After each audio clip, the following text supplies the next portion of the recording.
kita akan membahas materi di kelas 2 sekolah dasar yang berjudul tentang hidup rukun di sekolah. Nah teman-teman, sebenarnya tahu gak sih apa sih hidup rukun itu? Di sini kita akan terlebih dahulu membahas tentang pengertian hidup rukun. Nah, hidup rukun adalah pola hidup seseorang atau kelompok yang saling menghormati satu sama lain dan saling menyayangi di antara sesama manusia. Jadi, teman-teman, kita harus selalu menyayangi sesama manusia, tidak boleh saling bermusuhan. Nah, di sini kita akan membahas hidup rukun ini lebih dalam lagi agar teman-teman semuanya bisa memahaminya. Di sini kita akan memberikan sebuah contoh tentang hidup rukun, di mana kita sebagai seorang anak, saat kita ingin berpergian ke sekolah, kita harus berpamitan kepada orang tua kita agar ilmu yang kita dapat di sekolah nanti bisa menjadi lebih berkah. Nah, pada saat kita sudah sampai di sekolah, kita juga harus mematuhi peraturan yang ada di sekolah.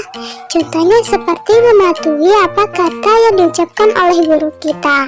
Jadi, kita harus menghormati guru kita, karena guru kita itu merupakan kedua orang tua kita setelah kedua orang tua kita yang di rumah. Baiklah, di sini kita akan melanjutkan pelajaran kita tentang hidup rukun. Baik anak-anak ibu semuanya, ibu mau Edo membaca buku halaman 3. Silakan dibaca, Edo. Baik, Bu.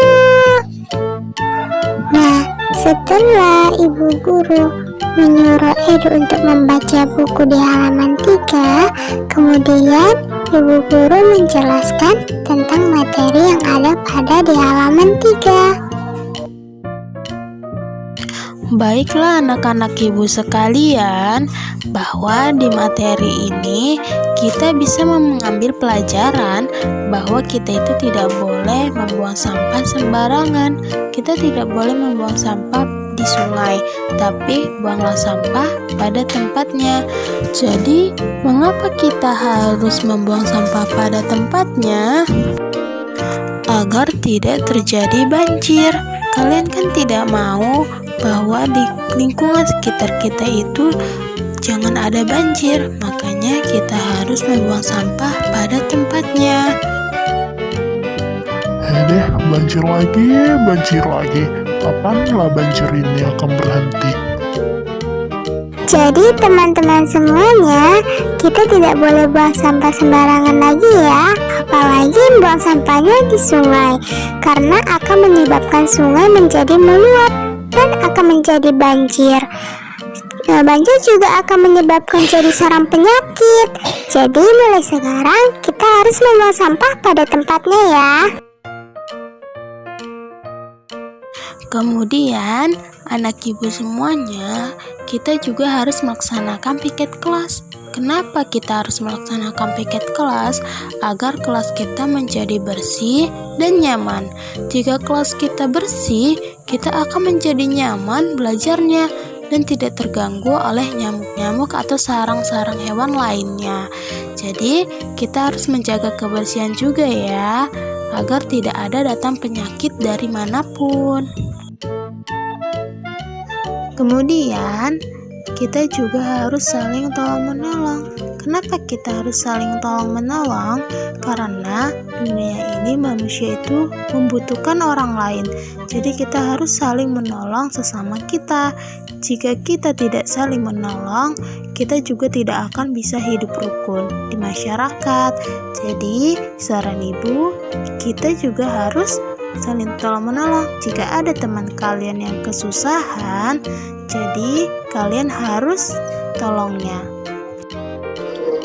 Kamu tidak apa-apa? Mari sini saya tolong. Terima kasih banyak. Jadi teman-teman semuanya, kita itu harus saling tolong-menolong sesama kita. Jika ada orang yang kesusahan, kita harus menolongnya agar ia bisa lebih baik lagi. Baiklah, untuk selanjutnya Ibu mau Rani membaca buku pada halaman 4. Baik, Bu. Nah, di pelajaran di halaman 4 ini, kita harus bisa saling menghargai sesama kita. Kita tidak boleh saling mengejek atau membuli teman kita sekalipun. Jadi anak-anak Ibu tidak boleh seperti itu ya. Nah, sebenarnya kita sebagai warga negara Indonesia, kita itu memiliki lambang Bhinneka Tunggal Ika, yaitu berbeda-beda tetapi tetap satu jua.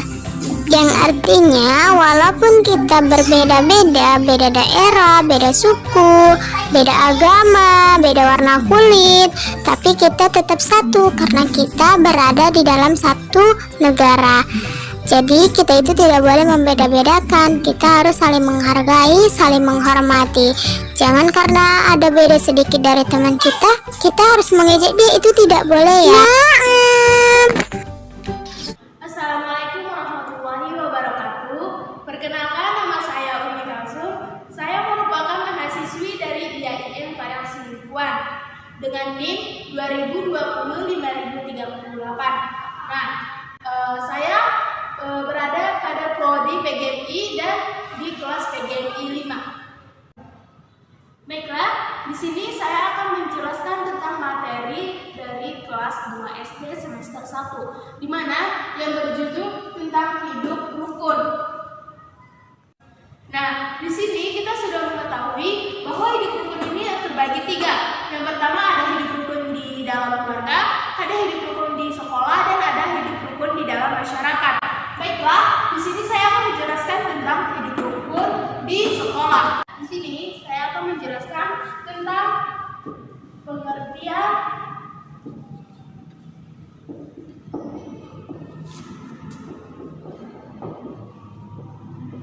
hidup rukun di sekolah. Nah, di mana pengertian hidup rukun di sekolah yaitu sebuah konsepsi dari hidup yang tentram, aman, dan juga damai di dalam lingkungan sekolah. Nah, di dalam hidup rukun di sekolah juga bisa menjalin hubungan dengan baik dengan teman, menghargai perbedaan pendapat, menghormati guru, saling tolong-menolong, dan bertugas membersihkan kelas secara bersama-sama. Nah, yang kedua, cara hidup rukun di sekolah yaitu cara kita mematuhi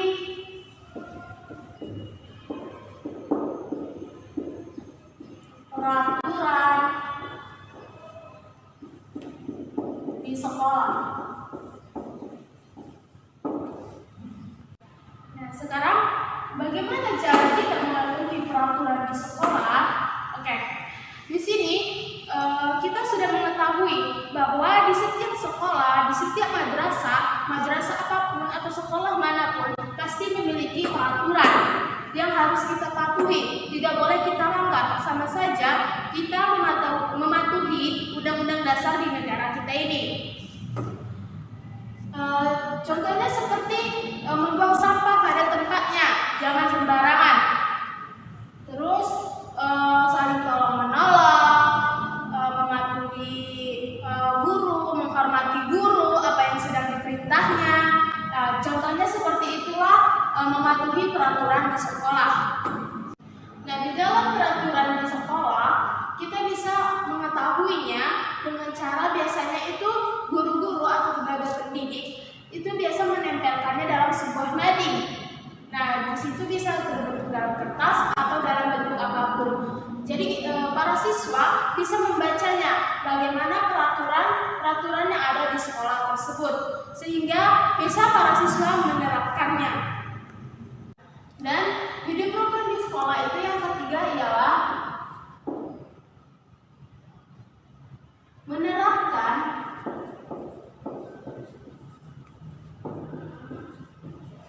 peran yang ada